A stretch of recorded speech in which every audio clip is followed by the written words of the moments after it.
Hai, Assalamualaikum warahmatullahi wabarakatuh. Apa khabar semua? Sihat? Okey, seronok bercuti, seronok raya. Okey, walaupun raya sebulan, kan? Kita sebenarnya dah masuk ke semester yang kedua persekolahan 2020. Walaupun kita duduk di rumah. Macam mana pun perjuangan kita untuk belajar ni kena teruskanlah. Cikgu nak ucapkan tahniah dan terima kasih kepada yang komit lah. Nah, yang mana yang setia belajar, buat modul, buat latihan dan buat tugasan dan sebagainya. Alhamdulillah, sebab cikgu diminta untuk terus buat pentaksiran bilik darjah, kan? Sebab kamu pun tak tahu macam mana lagi bila naik ke sekolah nanti, untuk naik ke tingkatan 4 macam mana, kita pun tak tahu lagi. Jadi apa pun kita bersedialah atas kemampuan yang ada. Kita buatlah apa yang patut, boleh Okey, jadi yang mana yang dah siap semua modul dan latihan, cikgu ucapkan tahniah lah ya. Kita doakanlah supaya kerja kita tak banyak bila kita naik nanti. Bersusah-susah dulu, bersenang-senang kemudian. Ada di antara kawan-kawan kita yang langsung tak buat modul apa-apa langsung. Cikgu pun tak boleh nak paksa terpulang sebab pembelajaran kendiri di rumah. Okey, cikgu harap nanti bila naik ke sekolah, kamu dapatlah buat something supaya kamu boleh settlekan ataupun penuhkan apa keperluan yang kita kena ada untuk pentaksiran. Okey, jadi cikgu nasihatkanlah kepada semua, manfaatkanlah tempoh cuti dengan mood di rumah ni, kan, untuk kita pelan-pelan tapi steady buatlah kerja-kerja yang cikgu-cikgu kamu berikan. Okey, apa pun yang penting cikgu pesan hari tu, apa yang kita buat ni ialah menimba ilmu, yang tu yang penting. Okey, jadi kita masih di bab yang kita belajar sebelum cuti, iaitu kegiatan ekonomi di Malaysia. Jadi hari tu cikgu dah ajak kamu part yang pertama. Jadi untuk hari ni kita akan teruskan di part yang kedua. Dan tunggu sampai akhir nanti sebab cikgu akan umumkan satu tugasan secara berkumpulan. Okey, jadi jom kita tengok apa intipati yang kita akan belajar hari ini. Jadi untuk part pertama hari itu, kita telah belajar tentang jenis kegiatan ekonomi primer, sekunder dan tertier di Malaysia. Kita dah tengok peta yang menjelaskan dengan contoh taburan kegiatan ekonomi utama Malaysia. Jadi untuk hari ini kita akan tengok sedikit sebanyak tentang faktor yang mempengaruhi kegiatan ekonomi di Malaysia. Okey, dan kita akan cuba membahaskan kepentingan kegiatan ekonomi di Malaysia. Jadi yang terakhir tu kita akan cuba buat dalam bentuk tugasan. Orang panggil apa tahu? PBD, project. PBD ni ialah pentaksiran bilik darjah dalam bentuk project based learning, PBL. Okey, kali ni cikgu saja guna QTEX. Sekali-sekala kita buka QTEX. Okey, sebab bahan-bahan PowerPoint pun memang asalnya QTEX. Jadi lama dah kan ada setengah kamu tak pernah buka QTEX ni. Jadi marilah kita buka, kita tengok apa yang ada. Alright, okey. Jadi kita imbas balik apa yang telah belajar itu. Kita ada 3 kegiatan ekonomi di Malaysia. Okey, iaitu dari segi primer, sektor primer. Primer ni daripada sumber-sumber utama. Okey, daripada sumber utama jadilah kegiatan pertanian, pembalakan, perikanan, perlembungan dan penternakan. Okey, kita ada sektor sekunder. Sektor sekunder ni adalah perindustrian. Okey, ataupun pembuatan, juga sektor pembinaan. Okey, manakala sektor tertier ni ialah sektor yang ketiga yang merupakan sektor perkhidmatan.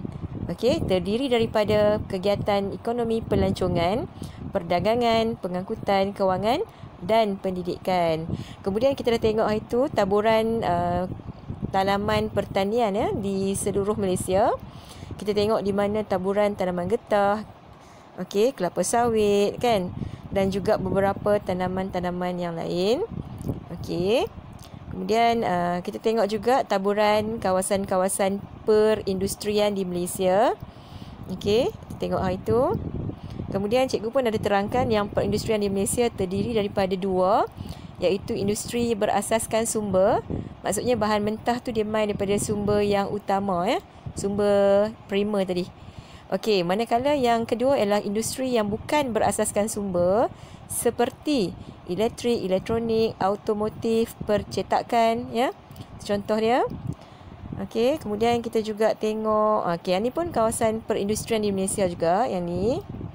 Dan dalam kotak yang warna biru dan orange tu, dia bagi contoh ya, industri yang bukan berasaskan sumber dan juga industri yang berasaskan sumber. Jadi kalau kamu dengar betul-betul penerangan cikgu dalam PowerPoint, dalam YouTube hari tu, yang ni ada cikgu terangkan. Okey, dan yang ketiga, ini adalah sektor tertiar yang merupakan sektor pelancongan, dan peta tersebut menunjukkan taburan kawasan pelancongan utama di Malaysia. Okey, yang ni pun sama juga. Okey, jadi untuk hari ni, daripada pengetahuan yang kita ada tentang kegiatan-kegiatan ekonomi daripada pelbagai sektor di Malaysia, kita nak tahu apa faktor-faktor yang mendorong kepada adanya kegiatan-kegiatan ekonomi yang telah cikgu sebutkan tadi. Jadi kita tengok yang pertama. Yang pertama ni ialah faktor fizikal. Okey, faktor fizikal yang pertama terdiri daripada bentuk muka bumi. Jadi kat Malaysia ni, kita dah belajar masa form 1, bentuk muka bumi di Malaysia kita ada tanah tinggi, tanah pamah. Tanah pamah tu, tanah pamah rata, tanah pamah beralun. Kita ada pinggir laut kan. Jadi semua. Okey, baiklah, kita ke tanah pamah dulu. Tanah pamah yang subur. Okey, jadi kegiatan ekonomi yang ada dekat situ, of course, pertanian.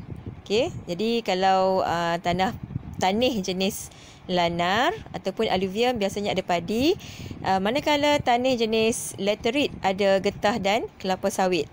Okey, untuk pengangkutan pula, tanah pamah yang rata memudahkan pembinaan jalan raya, jalan kereta api dan lapangan terbang. Begitu juga dengan tanah pamah yang rata memudahkan pembinaan kawasan-kawasan perindustrian. Okey, senang kan? Okey, untuk tanah tinggi pula, di kawasan tanah tinggi di Malaysia, kita ada pertanian hawa sederhana seperti di Cameron Highland dan juga di Kundasang. Jadi antara tanaman hawa sederhana yang terlibat adalah seperti teh, sayur-sayuran dan bunga-bungaan. Okey, strawberry apa semua itulah. Okey, tanah tinggi juga, kegiatan ekonomi yang berlaku di situ ialah kegiatan pelancongan. Seperti di mana? Seperti di Gunung Kinabalu, di Bukit Fraser kan, tanah tinggi Genting ataupun Genting Highlands dan sebagainya. Okey, kita ke bentuk muka bumi pinggir laut. Kawasan pinggir laut ni lebih kepada kegiatan ekonomi perikanan, sebab biasanya kawasan pinggir laut yang berteluk merupakan kawasan pelabuhan perikanan ataupun kawasan pendaratan ikan. Okey, dan kampung-kampung nelayan pun ada kat kawasan tu. Okey, seperti apa tahu? Tanjung Dawai kat Kedah kan, Kemaman di Terengganu, Besut di Terengganu, Tumpat di Kelantan dan sebagainya. Okey, pinggir laut juga kegiatan ekonomi yang berlaku di situ ialah pelancongan. Pantai-pantai yang indah di Malaysia ni kan, pulau-pulau apa semua tu. Dan juga pinggir laut, kegiatan ekonomi yang berlaku di situ ialah pelabuhan. Memanglah pelabuhan biasanya berada di pinggir laut. Seperti apa? Contohnya pelabuhan Pulau Pinang, betul tak? Okey, pelabuhan Port Dickson. Ya ke? Ada tak? Kan? Pelabuhan Kelang. Pelabuhan Kuantan. Okey, Bintulu. Dan juga pelabuhan Tanjung apa dekat Sabah tu. Kan? Dan semua pelabuhan-pelabuhan tu dia ada kepentingan dia. Okey, ada pelabuhan yang di mana berlakunya pengeksportan gas asli kan. Kita juga ada pelabuhan di selatan iaitu seperti pelabuhan Pasir Gudang dan Tanjung Pelepas. Okey, kita ke Tanih pula. Yang ni Tanih actually cikgu ada sebut tadi kan. Jadi tak apa, sebut sekali lagi. Untuk faktor tanih, Malaysia ada banyak jenis tanih yang sesuai untuk pertanian. Cikgu sebut dah tadi kan, aluvium padi. Boleh tengok contoh kawasan dia. Laterit, getah dan kelapa sawit. Gambut, nenas. Okey, kalau kawasan berpasir ni ialah gajus dan tanaman kelapa. Boleh tengok tempat dia. Dan juga tanih beris. Tanih beris ni adalah campuran di antara tanih berpasir dan juga tanih berlumpur ataupun aluvium. Okey, campuran tu lah. Biasanya orang tanam tembakau dan juga pertanian kenaf. Cuba Google tengok apa dia kenaf tu. Kenaf buat apa? Bentuk macam mana? Okey. Alright. Okey. Jadi boleh tengok contoh-contoh kawasan. Okey, faktor fizikal yang seterusnya ialah iklim. rupanya iklim pun mempengaruhi kegiatan ekonomi di Malaysia. Sebenarnya kamu dah belajar tau masa di tingkatan 2. Cuaca iklim di Malaysia, pengaruh iklim terhadap kegiatan ekonomi di Malaysia. Lebih kurang lah. Lebih kurang dengan apa yang berada dalam kotak kuning ni. Jadi, alright. Okey, jadi iklim ni, iklim kita tahu khatulistiwa, betul? Right? Suhu Malaysia 27 darjah Celsius dengan jumlah hujan tahunan 2,600 mm. Jadi suhu yang tinggi, hujan yang banyak ni sebenarnya menyebabkan negara kita boleh menjalankan banyak kegiatan ekonomi seperti pertanian, pelancongan, perikanan, pembalakan. Okey, suhu yang tinggi, hujan yang banyak menyebabkan pelbagai jenis tanaman yang macam kita tengok tadi tu ditanam dan hidup subur. Okey, kita punya iklim yang panas dan lembap juga sebenarnya menggalakkan pertumbuhan hutan hujan tropika yang subur. Jadi bila hutan hujan tropika kita tumbuh dengan baik, kita ada sumber kayu balak yang berkualiti, kan? Kemudian cuaca yang sejuk di kawasan tanah tinggi, suhu yang sederhana, hawa sederhana ni lebih kurang 18 darjah Celsius. Contoh di kawasan Kundasang, Cameron Highland sesuai untuk penanaman tanaman hawa sederhana seperti teh, sayur-sayuran dan bunga-bungaan. Ini kamu memang tahu dah. Okey, untuk saliran pula, faktor saliran. Okey, kita ada saliran yang baik daripada sungai, kan? Okey, daripada sungai orang buat pula tali air untuk mengairi pertanian padi, betul tak? Okey, selain daripada tu, sungai-sungai kita juga digunakan untuk aktiviti pelancongan seperti Sungai Rajang, Kinabatangan. Okey, kita boleh tengok banyak pemandangan indah sepanjang sungai-sungai yang cikgu sebutkan tadi. Dan dalam gambar ni ditunjukkan River Cruise di Melaka, Sungai Melaka.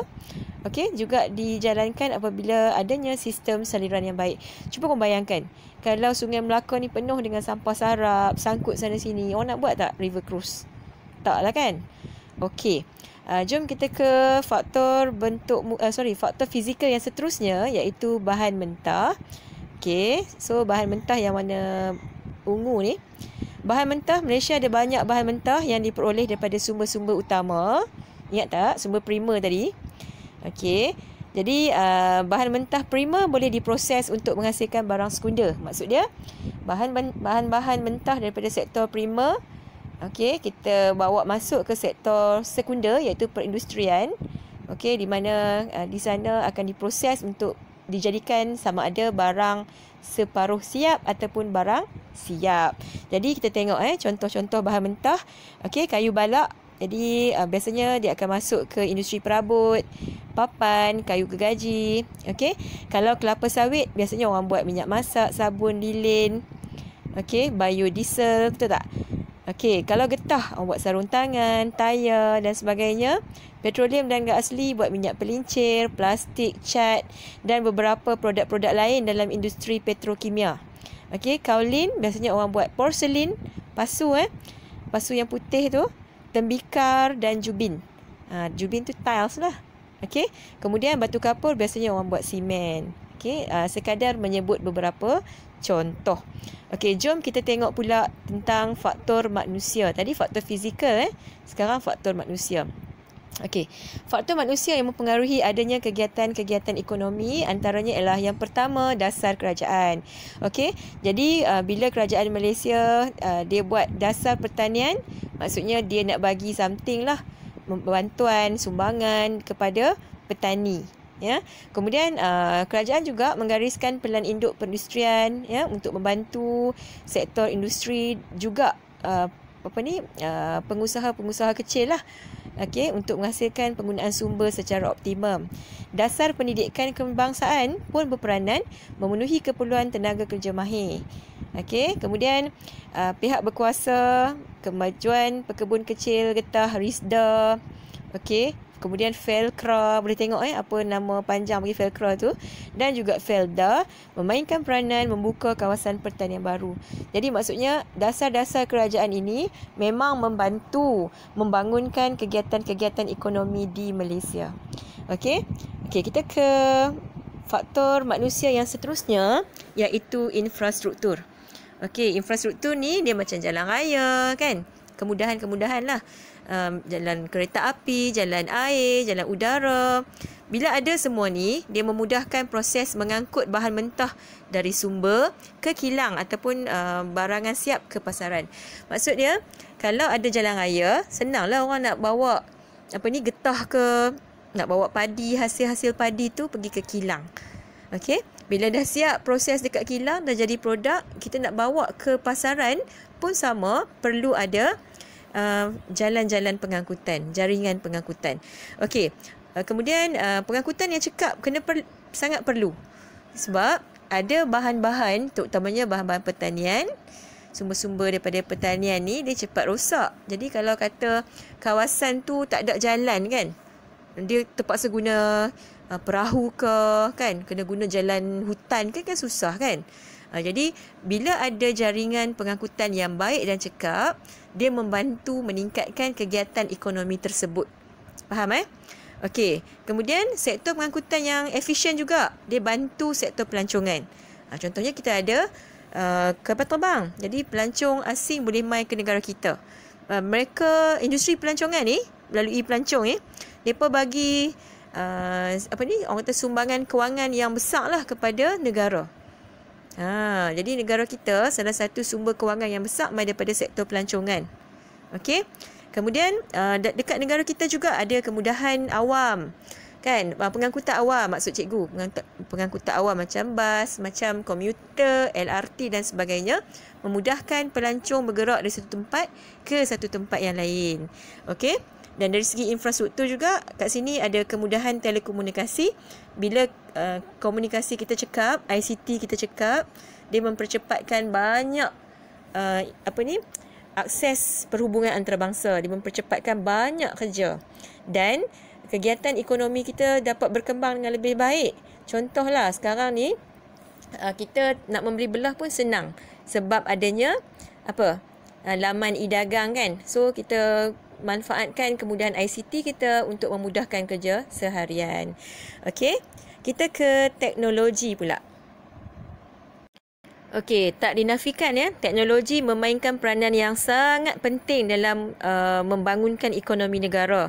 Jadi penggunaan teknologi yang canggih dan moden pada zaman sekarang ni, dia dapat mempercepatkan kerja, meningkatkan kualiti produk, mengurangkan pencemaran. Okey, menjimatkan kos, meningkatkan jumlah keluaran dan meningkatkan keselamatan. Cuba bayangkan kita nak hasilkan produk-produk di kilang menggunakan tenaga manusia. Mustahil kita boleh hasilkan berpuluh-puluh ribu ataupun berjuta-juta unit produk dalam masa sehari kan.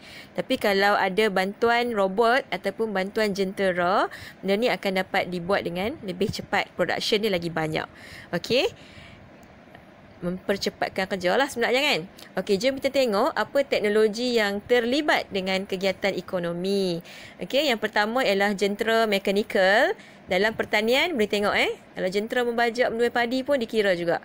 Perindustrian, mesin-mesin kat kilang. Perlombongan, jentera penggerudian petroleum tu sendiri. Orang tak buat dengan tenaga manusia. Mustahil nak buat di laut macam tu kan. Okey, dari segi pembalakan, kren dengan jentolak mempercepatkan kerja.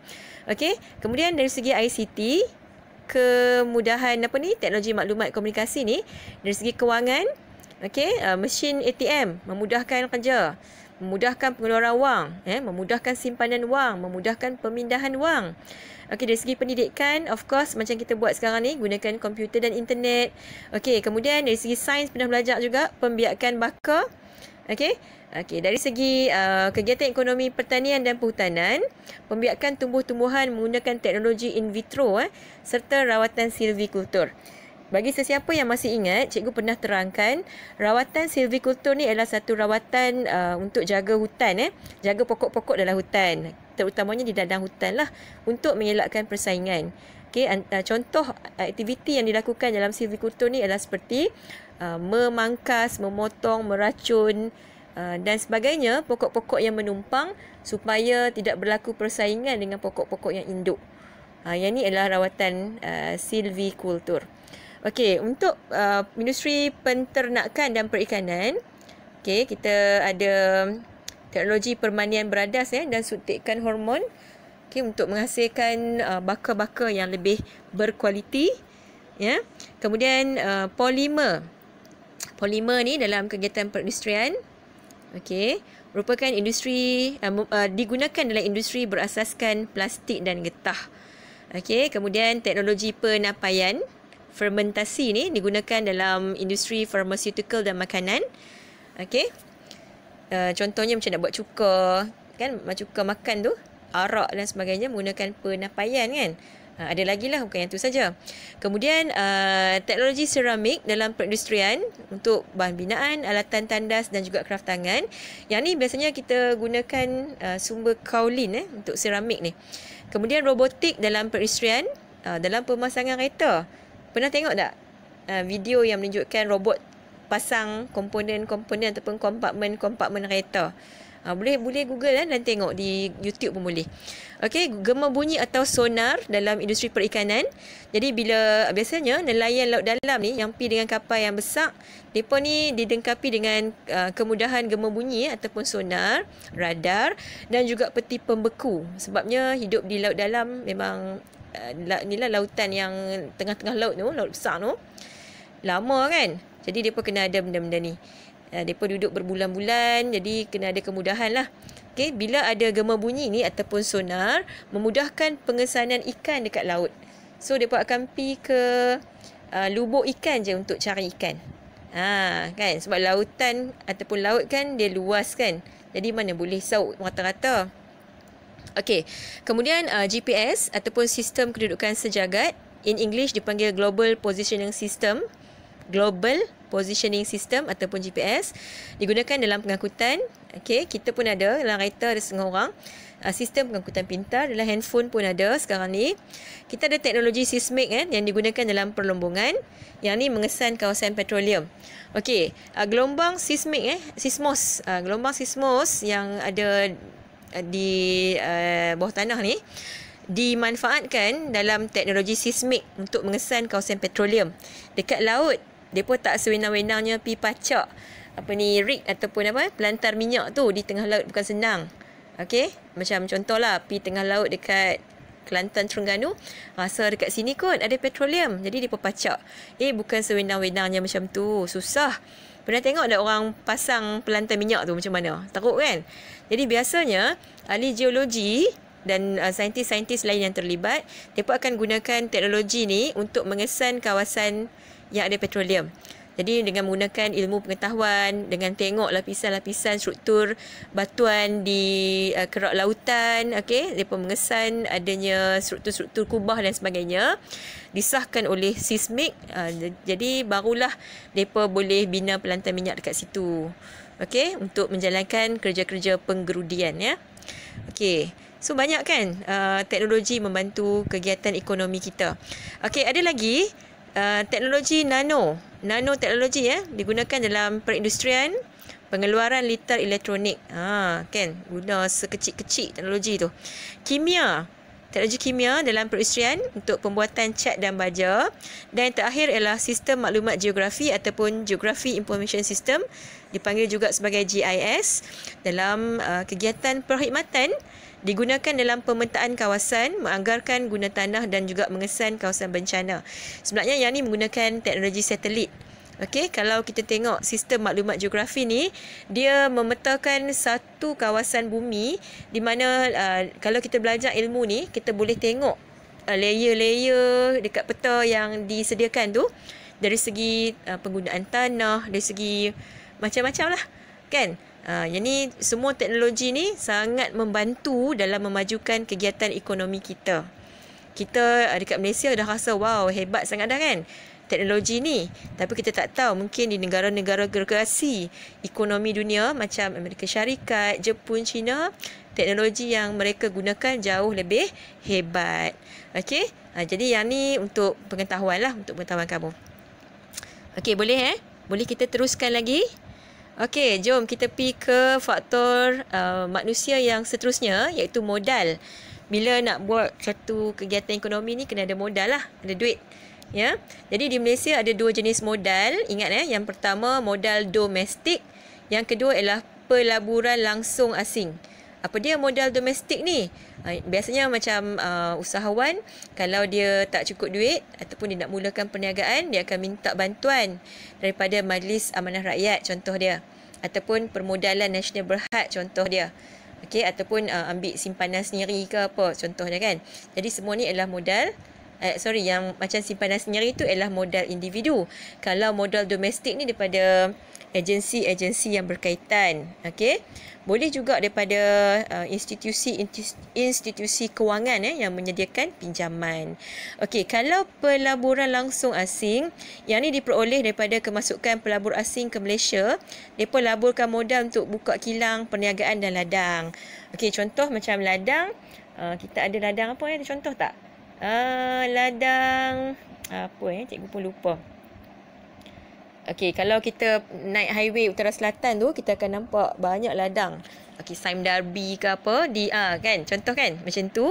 Jadi depa ni adalah sebenarnya pelabur asing yang melabur dalam negara kita untuk buka ladang. Jadi bila ada pelabur-pelabur asing ni, maka pertanian kelapa sawit bolehlah dimajukan, betul tak? Kan? Okey, buka kilang contohnya apa? Kita ada kilang kilang apa kat Malaysia ni yang pelabur asing masuk?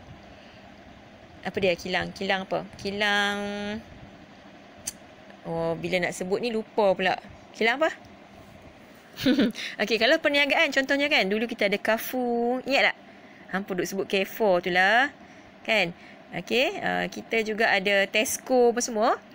Kita pun tahu asal mereka. Jadi mereka merupakan pelabur asing yang datang ke Malaysia, melaburkan modal untuk menjayakan kegiatan perniagaan. Jadi bila mereka buka satu-satu premis perniagaan tu, dia secara tak langsung memberikan peluang kerja lah kepada orang Malaysia. Okey, macam kilang tadi tu pun ada jenama-jenama tertentu macam Mattel, kan? Mattel ni buat apa mainan kan? Okey, mungkin ada kilang coklat ke Cadbury ke di Malaysia. Kita tahu Cadbury bukan Malaysia punya. Jadi mereka tu merupakan pelabur asing yang melaburkan modal untuk membuka satu-satu sektor ekonomi di Malaysia. Okey, jadi mungkin kita tak ada benda tu, bila orang luar masuk, dia akan bayar kepada negara lah, maksudnya dia akan bagi pulangan lah kepada negara. Okey, faham ya? Okey, seterusnya ialah pasaran. Di Malaysia kita ada pasaran tempatan dan pasaran antarabangsa. Okey, negara Malaysia ni mengamalkan pintu terbuka lah, terutamanya kepada negara-negara yang ada hubungan perdagangan dengan kita. Kita belajar itu kan, sehala, dua hala, kerjasama ekonomi serantau, okey, dan sebagainya tu. Jadi menyebabkan wujudnya pasaran tempatan dan antarabangsa. Jadi bila ada pasaran macam ni, kuasa beli pengguna yang tinggi membolehkan produk dapat dipasarkan dengan lebih banyak. Okey, jadi bila pengguna ada duit nak beli, jadi banyak permintaan, jadi banyak produk boleh dipasarkan. Jadi lokasi pasaran tempatan meliputi kompleks membeli belah, pasar borong, kedai runcit dan gerai. Kalau pasaran antarabangsa ni maksudnya melibatkan import dan ekspor. Jadi saudagar import dengan ekspor ni, jadi dia menguruskan barang lah, kan? Macam mereka beli daripada luar negara, mereka jual kepada pemborong jual kepada peruncit, kita pula pergi beli dekat peruncit. Macam tu. Okey, kalau produk-produk kita yang diimport ke luar negara, jadi maksudnya jual lah ke negara-negara yang boleh terima produk kita. Okey, yang tu ialah pasaran. Kemudian yang terakhir ialah buruh. Buruh ni dia kata mereka yang berumur 15 hingga 64 tahun sama ada bekerja atau menganggur. Awak form apa? Form 3 kan? Boleh jadi buruh lah kot. Okey. Jadi di negara Malaysia ni sebenarnya kita menerima pelbagai jenis buruh. Ada buruh mahir, buruh separa mahir dan juga buruh tidak mahir. Jadi cikgu terangkan sikit. Kalau buruh mahir ni dia ada kelayakan dan kelulusan dalam bidang tu. Contoh cikgu ada kelulusan dalam bidang pendidikan, ada ijazah. Kalau doktor ada ijazah dalam bidang perubatan, engineer ada ijazah dalam bidang kejuruteraan kan. Jadi mereka ni dipanggil buruh mahir. Dan gaji mereka pun gaji yang tinggi lah. Okey, buruh mahir. Buruh mahir ni orang-orang profesional. Kalau buruh separa mahir ni tak semestinya dia ada kelulusan, tapi dia mungkin dilatih dalam bidang tu. Dilatih secara formal lah dalam bidang tu. Okey, contohnya macam apa? Pembantu rumah ialah separuh mahir sebab mereka dilatih Kecuali lah kalau tiba-tiba kita pergi ambil orang kampung mana main kerja sebagai pembantu rumah kita. Yang tu tak lah. Kan? Tapi macam pembantu rumah dari Indonesia, dari Filipina dan sebagainya tu, mereka dilatih oleh agensi di negara mereka dan mai bekerja di negara kita. Okey. Kemudian kalau buruh tidak mahir, maksudnya dia ni boleh kerja dalam bidang apa pun. Tak ada kelulusan, tak ada latihan pun tak apa. Contoh macam dalam industri pembinaan, dia pun boleh kerja sebagai buruh kasar. Nanti bila masuk kerja, orang ajaklah buat macam mana kan. Yang tu ialah buruh kasar. Okey, kenapa adanya buruh-buruh asing main negara kita ni? Sebab apa? Untuk menampung kekurangan buruh dalam pelbagai sektor. Orang Malaysia pun bukan semua nak bekerja dalam bidang-bidang tertentu kan. Kan? Jadi sebab itulah ada cikgu dah selesai menerangkan tentang faktor-faktor yang mempengaruhi kegiatan ekonomi di Malaysia yang terdiri daripada faktor fizikal dan juga faktor manusia. Jadi kamu boleh scroll balik ataupun kamu boleh dengar balik apa yang cikgu terangkan tadi. Okey, dan sekarang ni kita akan masuk ke part yang terakhir ataupun topik yang terakhir, iaitu kepentingan kegiatan ekonomi di Malaysia. Okey, kenapa kegiatan ekonomi di Malaysia ni penting? Dia ada sebab-sebab dia. Okey, jadi cikgu akan terangkan secara umum. Okey, taklah detail sebab boleh baca sendiri kan. Okey, macam ni apabila berlakunya kegiatan ekonomi di Malaysia, kan, maksudnya kita ada peluang pekerjaan. Bila adanya contohnya pertanian, okey, contohnya pembalakan, perikanan, perlombongan dan sebagainya, mewujudkan peluang kerja. Bila mewujudkan peluang kerja, maksudnya pekerja-pekerja tu dia akan dapat duit. Betul tak? Jadi bila dia dapat duit, secara tidak langsung akan meningkatkan taraf hidup dia. Okey, bila taraf hidup meningkat, bermaksud kuasa beli meningkatlah sebab dia ada duit, betul tak? Jadi bila ada duit, taraf hidup meningkat, maksudnya secara tak langsung juga boleh meningkatkan taraf pendidikan, taraf kesihatan, dapat duduk di perumahan yang selesa dan juga dapat menyediakan lain-lain kemudahan. Okey, bila adanya peningkatan taraf hidup, okey, rupanya dia menyumbang kepada kemajuan ekonomi negara. Sebenarnya kan negara kita ni dapat sumber kewangan lah daripada antaranya cukai. Yang pertama cukai pendapatan individu. Maksudnya bila orang tadi dapat kerja, dia kena bayar cukai pendapatan individu kepada kerajaan. Okey. Selain tu kena bayar apa tau? Cukai pintu, cukai tanah, cukai kereta.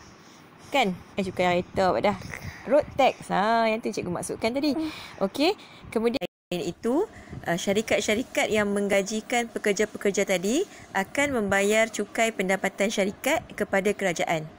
Okey, yang tu yang dimaksudkan dengan pendapatan negara diperoleh daripada cukai. Okey, pendapatan negara juga diperoleh daripada hasil ekspor. Okey, apa dia yang produk-produk kita yang dijual di luar negara tu? Perniagaan kita, perniagaan negara lah, maksudnya petroleum kan. Kemudian juga dapat duit ataupun dapat pendapatan lah daripada kedatangan pelancong asing. Okey, dan seperti yang cikgu sebut tadi, dalam keuntungan aktiviti perniagaan, Malaysia pun dia ada juga perniagaan dia sendiri kan.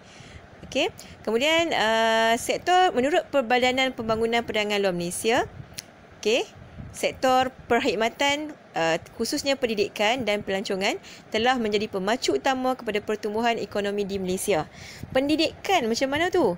Maksudnya dengan adanya institusi pengajian tinggi di negara kita, menggalakkan kemasukan pelajar-pelajar asing kan. Jadi aspek tu pun menggalakkan kepada pertumbuhan ekonomi di Malaysia.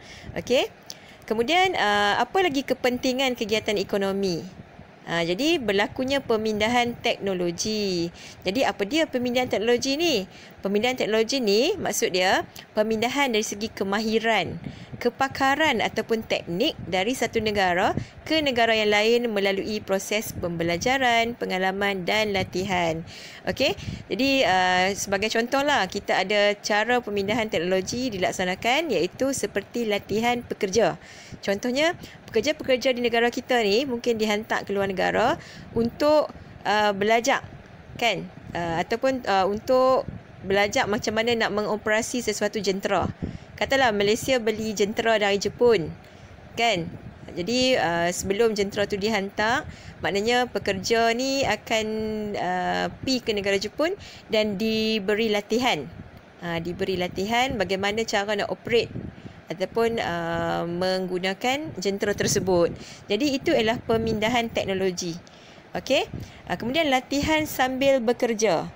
Maknanya kita bekerja, kemudian ada kursus-kursus untuk tambah ilmu, kan, yang dilakukan. Jadi itu pun dipanggil pemindahan teknologi. Ya, pemindahan teknologi juga dilakukan melalui proses R&D. Maknanya contohlah kita kat Malaysia, kita duduk di negeri Kedah. Negeri Kedah merupakan negeri jelapan padi. Jadi kita punya pegawai-pegawai pertanian menyertai saintis pertanian padi di Thailand untuk ni lah, macam buat kajian lah tentang macam mana industri pertanian padi di Thailand sangat berjaya. Macam mana dia punya produk, hasil keluaran padi di sana sangat berkualiti dan sedap contohnya, kan. Jadi itu ialah R&D. Ya. Ada juga pemindahan teknologi dilakukan melalui peniruan. Kan. Ada setengah kita tengok adalah jenama-jenama tertentu dia meniru, dia ditiru. Dia ditiru. Okey, jenama A ditiru. Jadi dia hasilkan hampir sama. Kan. Nak kata fake tu bukan, tapi hampir sama. Jadi peniruan pun ialah pemindahan teknologi. Okey. Okey, seterusnya peningkatan infrastruktur bila adanya sesuatu kegiatan ekonomi. Okey, contohnya orang buat pertanian padi, pertanian getah, kelapa sawit, kan, katakan jauh di pedalaman sana. Jadi ada bahan mentah di kawasan tu, bagaimana nak bawa bahan-bahan mentah tu pergi ke kilang.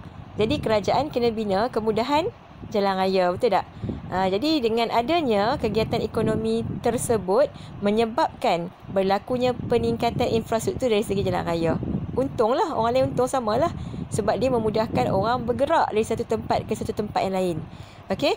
Jadi contohlah jalan raya lebuh raya ni, contohnya lebuh raya Utara Selatan Plus dan lebuh raya Pantai Timur ni, bila dibina disebabkan adanya kegiatan-kegiatan ekonomi di sepanjang lebuh raya tersebut, okey, menyebabkan kawasan tu mudah dihubungi. Jadi untung pada orang lain sama. Dan dia juga membangunkan kawasan-kawasan yang ada di sepanjang jalan tersebut, walaupun dulunya dia merupakan kawasan pedalaman. Okey, untuk jalan kereta api pula, pengangkutan kereta api elektrik macam MRT, okey, ETS, LRT dan sebagainya, dia mengurangkan kesesakan lalu lintas. Selain daripada membantu industri pelancongan yang macam cikgu terangkan tadi, okey, membantu memudahkan pergerakan pekerja ke tempat kerja dan sebagainya, dia juga mengurangkan kesesakan lalu lintas. Okey, pengangkutan udara pula, bila adanya KLIA, okey, dan lapangan-lapangan antarabangsa yang lain, menyebabkan berlakunya peningkatan dalam industri pelancongan dan juga kegiatan ekonomi yang lain. Pelancongan of course lah, rakyat Malaysia boleh melancong negara luar, rakyat luar boleh masuk melancong ke negara kita. Okey, dan satu lagi, bila adanya mas kargo, kan, memudahkan pengangkutan barang-barang secara pukal banyak-banyak ke luar negara. Jadi barang-barang yang mudah rosak bila nak bergerak lah ataupun nak dijual ke luar negara menggunakan kargo ni, dia lebih cepat sampai dan barang tu dia terselamatlah daripada rosak. Okey, pelabuhan pula, bila adanya pelabuhan memudahkan urusan import dan ekspor. Okey, kita nak jual barang ke negara luar, hantar ke sana dengan kapal kontena tu. Kita beli barang daripada sana, luar negara, sampai ke negara kita juga menggunakan kapal kontena. Okey, selain itu berlakunya pembandaran. Cikgu dah sebut tadi, pembandaran. Okey, bila adanya satu-satu kegiatan ekonomi, dia boleh merubah satu-satu landscape kawasan kepada landscape yang baru. Yang tu yang dipanggil perubahan landscape tu. Okey, cikgu bagi contoh Kerteh asalnya kampung nelayan. Bila orang jumpa petroleum kan di luar pantai, kemudian kerajaan buka ataupun Petronas dia bina loji penapisan dekat darat, menyebabkan adanya peluang pekerjaan kepada penduduk setempat dan juga penduduk luar. Orang luar masuk ke kawasan tersebut, berlakunya pertambahan penduduk. Jadi kerajaan bina tambah infrastruktur untuk menampung keperluan penduduk tadi, menyebabkan berlakunya pembandaran. Okey, Kuala Lumpur pun sama. Asalnya dulu kawasan kampung kan, luar bandar kan dululah. Bila adanya jumpa bijih timah, berlakunya kegiatan perlombongan, menukarkan landscape Kuala Lumpur daripada luar bandar kepada bandaraya pada hari ini. Okey, perkembangan bandar lain macam dalam teks ni, PJ, Shah Alam, Bayan Lepas, akibat perindustrian. Kalau sektor perkhidmatan, adanya Putrajaya dan Cyberjaya dan banyak lagi. Kamu kena faham Macam Bukit Kayu Hitam juga. Dulu memang kawasan hitam. Dia sempadan. Orang komunis pun ada waktu tu. Tapi bila adanya kegiatan pertanian di ladang rakyat belakang tu, dan juga mereka bina kilang ada kawasan perindustrian, menyebabkan berlakunya kemasukan penduduk sebab untuk mendapatkan peluang kerja Jadi bila penduduk ramai, kerajaan pun bina kawasan pertempatan baru, bina lebuh raya Utara Selatan. Jadi menyebabkan berlakunya pembandaran. Okey, dan yang terakhir ialah pengurangan import. Okey, import tu maksudnya bila adanya kegiatan ekonomi ni, kebaikan dia ialah bila kerajaan bantu semua industri di negara kita, menyebabkan kita tidak bergantung banyak kepada barangan-barangan import luar negara. Takkanlah ubat gigi nak pakai semuanya ubat gigi import kan? Betul tak? Jadi bila adanya usahawan tempatan yang buka kilang ubat gigi, contoh kan, kerajaan akan bantu untuk mengelakkan inflasi lah. Maksudnya untuk mengelakkan pengaliran wang negara yang banyak ke luar negara. Jadi sebab tu kerajaan belilah barangan buatan Malaysia dan kerajaan juga ambil beberapa langkah bagi kurangkan import, seperti menggalakkan industri kecil sederhana. Yang mana yang buat produk sendiri, kerajaan bantu. Yang mana yang menghasilkan dari segi pertanian yang mana yang mengusahakan tanaman, sayur-sayuran secara komersial, kerajaan bantu bagi khidmat nasihat, bagi peralatan, bagi modal dan sebagainya. Jadi industri-industri pertanian seperti buah-buahan, sayuran, perikanan, ternakan ni, kita banyak gunakan produk-produk keluaran tempatan. Kita taklah beli ikan beku daripada luar negara, daripada Thailand dan sebagainya. Memang kita beli kan dulu kan. Tapi bila kerajaan menggalakkan ataupun kerajaan bantu usahawan-usahawan tempatan ni, maka pengurangan import dapat dilaksanakan. Okey. Jadi cikgu buat penerangan tu tadi, ingat nak buat penerangan ringkas je kan? Jadi panjang lebar juga. Kamu dah dengar betul-betul.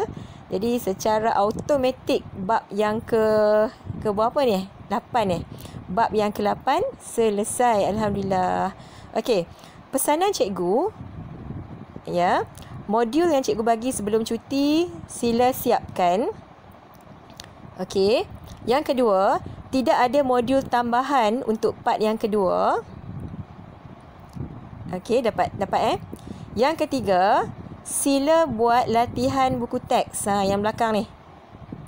Yang ni kamu kena photostat ataupun print sendiri daripada buku teks tu. Teks online tu kan. Satu muka surat je, tolong buat. Okey, nanti yang ni kena hantar sekali kat cikgu lah dengan modul bab 8. Tapi modul bab 8 separuh je, tak buat semua. Okey, takat mana yang cikgu bagi hari tu je. Kemudian latihan buku teks ni Okey, so berapa dah pesanan? 3. Okey, yang keempat, yang ni cikgu nak bagi satu projek.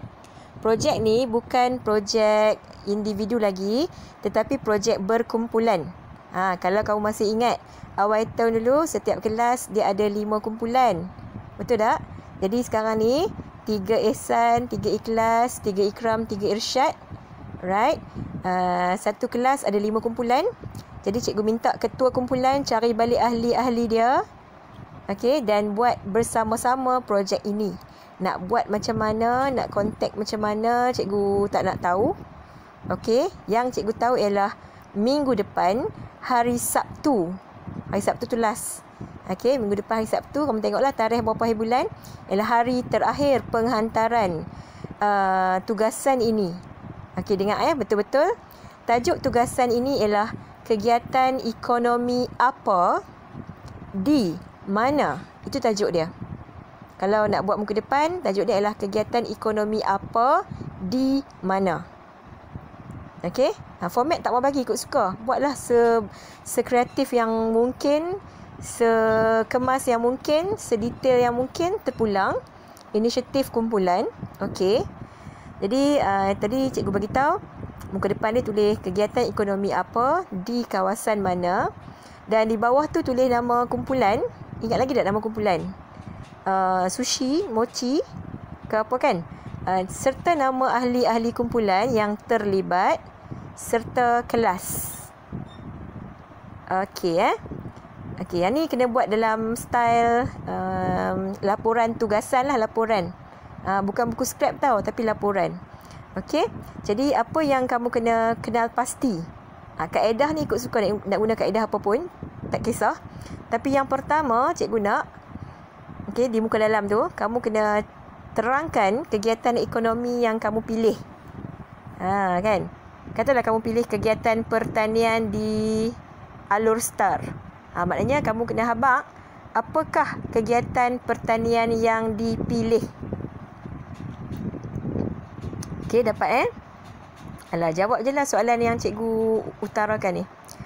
Yang kedua, okey, yang kedua, kegiatan ekonomi tadi tergolong dalam sektor mana? Kegiatan ekonomi yang kamu pilih tadi tu tergolong dalam sektor ekonomi yang mana? Terangkan faktor-faktor fizikal yang mempengaruhi kegiatan ekonomi tersebut. Okey, dapat Kalau lebih dari satu pun tak ada masalah. Bila terangkan, kamu kena bagi tahu faktor fizikal yang mana dan buat huraian ataupun bagi contoh sikit. Okey, boleh Yang keempat, terangkan faktor-faktor manusia yang mempengaruhi kegiatan ekonomi tersebut. Lebih daripada satu pun tak apa. Jadi bila terangkan, dia kena ada faktor dan huraian ataupun contoh. Okey, jelas? Okey, dan yang terakhir, yang ke berapa? Kelima Okey, okey, yang terakhir, yang kelima, terangkan kepentingan kegiatan ekonomi tersebut kepada kawasan. Kawasan yang dimaksudkanlah kawasan kajian. Okey, cikgu ulang. Yang kelima, terangkan kepentingan kegiatan ekonomi tersebut kepada kawasan kajian. Lebih dari satu pun tak apa. Bila terangkan, dia kena ada fakta dan huraian. Huraian ataupun contoh lah. Okey, boleh Okey, boleh masukkan gambar-gambar yang berkaitan, tak ada masalah. Berapa muka surat pun tak ada masalah. Nak buat banyak mana pun boleh. Satu kumpulan hanya hantar satu sahaja. Okey, sebenarnya bila cikgu tengok senarai pelajar yang bagi komitmen buat tugasan sebelum ni, ada kawan-kawan yang tak muncul langsung. Jadi dengan adanya aktiviti group macam ni, ketua kumpulan tolong kenal pasti siapa yang tak ada sebenarnya dalam group kita tu sepanjang 3 tahun. 3 tahun pula. Sepanjang 3 bulan group tu diwujudkan. Okey, sepanjang 3 bulan kita buat kelas online. Okey, boleh ke? Kalau ada soalan, silakan bertanya. Okey, dan cikgu boleh bantu terangkan. Dan boleh mula cari kawan-kawan boleh mula cari kawan-kawan. Jadi pada hari yang kamu nak hantar tu, syarat yang seterusnya ialah sila hantar melalui Google Classroom ke kelas kita. Cikgu dah bagi tahu kod dah kan hari tu kan. Jadi mana-mana ahli kumpulan yang boleh enter Google Classroom, sila tolong submitkan hasil kerja kumpulan di Google Classroom. Sebaiknya semua ahli kena masuklah Google Classroom tu. Sebab mungkin kalau pembelajaran online kena buat sampai hujung tahun, maknanya kita ada satu platform. Kamu kena berusaha untuk masuk. Okey, jadi itu sahaja untuk malam ni. Terima kasih banyak-banyak. Semoga berjaya. All the best. Sekian. Assalamualaikum warahmatullahi wabarakatuh.